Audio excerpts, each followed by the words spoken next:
Bible says specifically when Jesus was asked by his disciples in Matthew 24, మత్తయి సువార్త 24 అధ్యాయంలో యేసుక్రీస్తు ప్రభువుని తన శిష్యులు అడిగినప్పుడు బైబిల్ ప్రత్యేకంగా ఏం చెప్తుందంటే, what is the sign of the last days?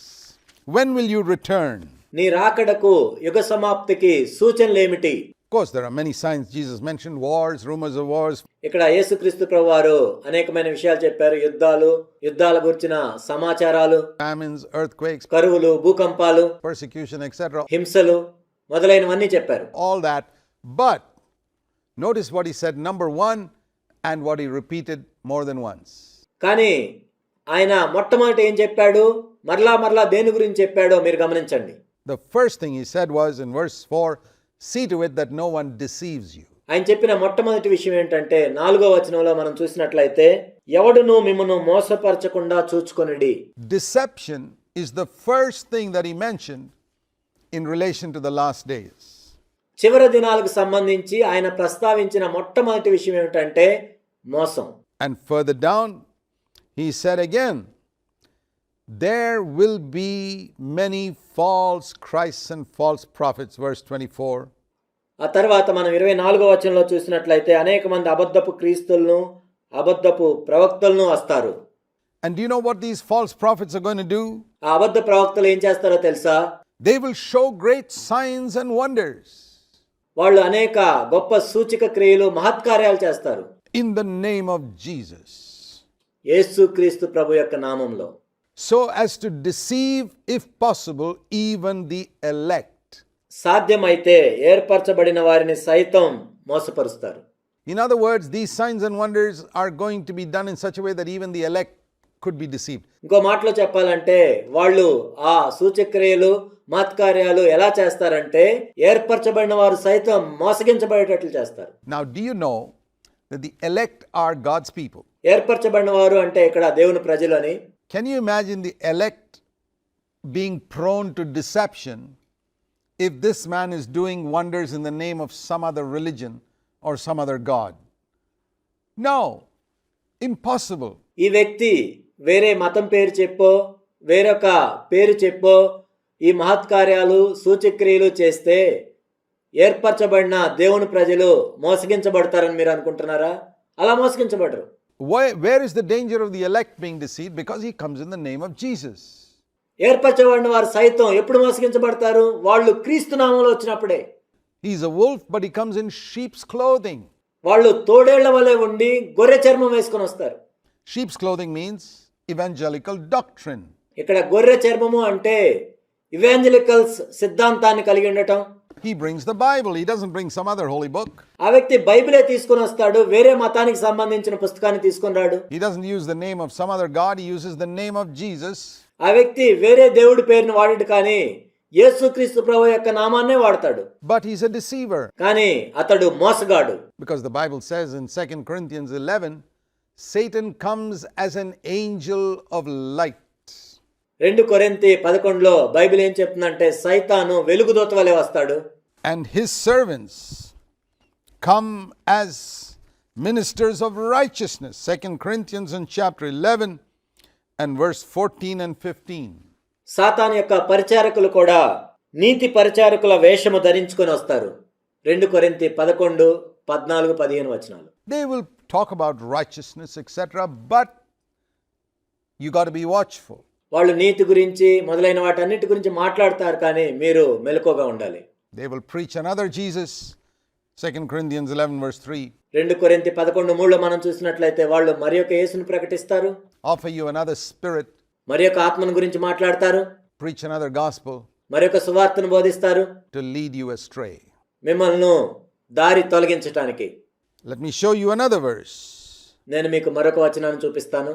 In 1 Timothy chapter 4, it says, in the last days, this Holy Spirit has specifically said, మొదటి తిమోతి 4లో మనం చూసినట్లయితే ఇక్కడ పరిశుద్ధాత్మ ఎంతో తేటగా చెప్తున్నాడు, that some will fall away from the faith. Now, this is not talking about unbelievers. కొంతమంది విశ్వాసము నుండి తొలగిపోతారు. ఇక్కడ అవిశ్వాసుల గురించి మాట్లాడలేదు. These are people who have come to the faith and they fall away. ఇక్కడ విశ్వాసంలోనికి వచ్చిన వ్యక్తులు విశ్వాసము నుండి తొలగిపోతారు. Because they pay attention to deceitful spirits.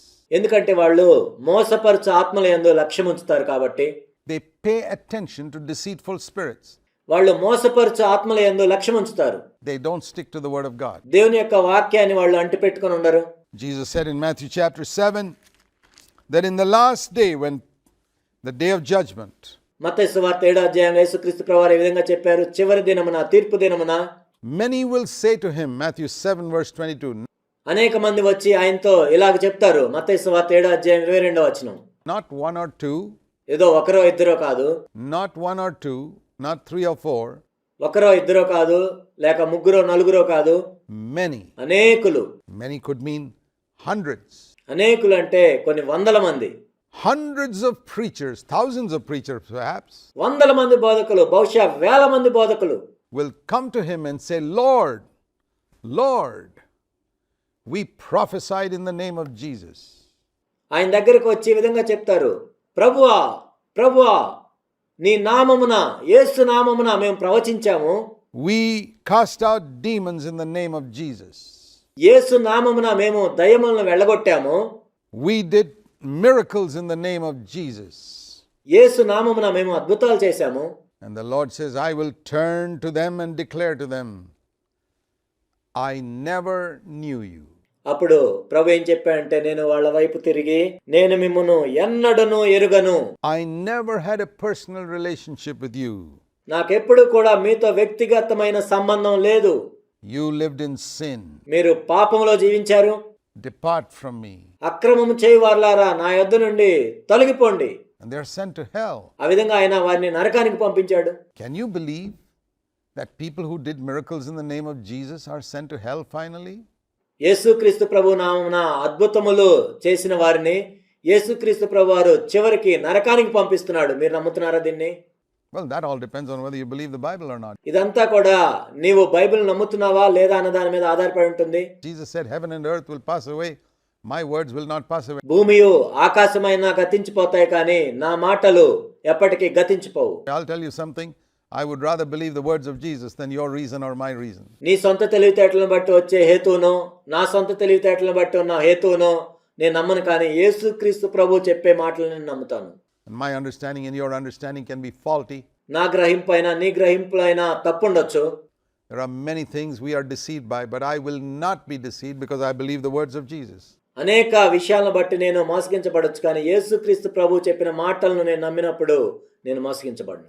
I will not accept every man who does a miracle in the name of Jesus. ఏదో యేసు నామములో అద్భుతాలు చేశారు అని ప్రతి మనుషుణ్ణి నేనేమి అంగీకరించను.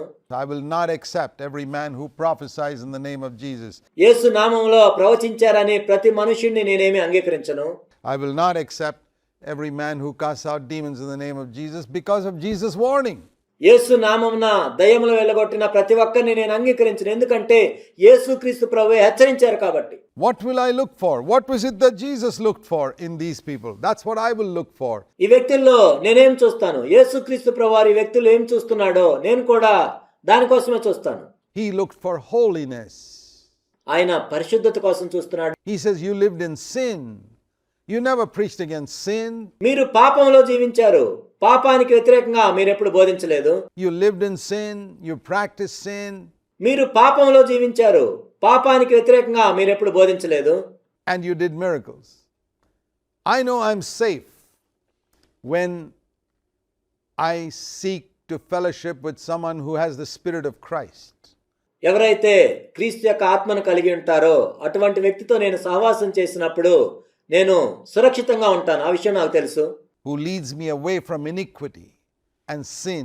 పాపము నుండి, దుర్నీతి నుండి ఆ వ్యక్తి దూరంగా నన్ను తొలగిస్తాడు. Because that's what Jesus came to save us from. ఎందుకంటే యేసుక్రీస్తు ప్రభువారు కూడా దాని నుండి కాపాడటానికే ఆయన వచ్చారు.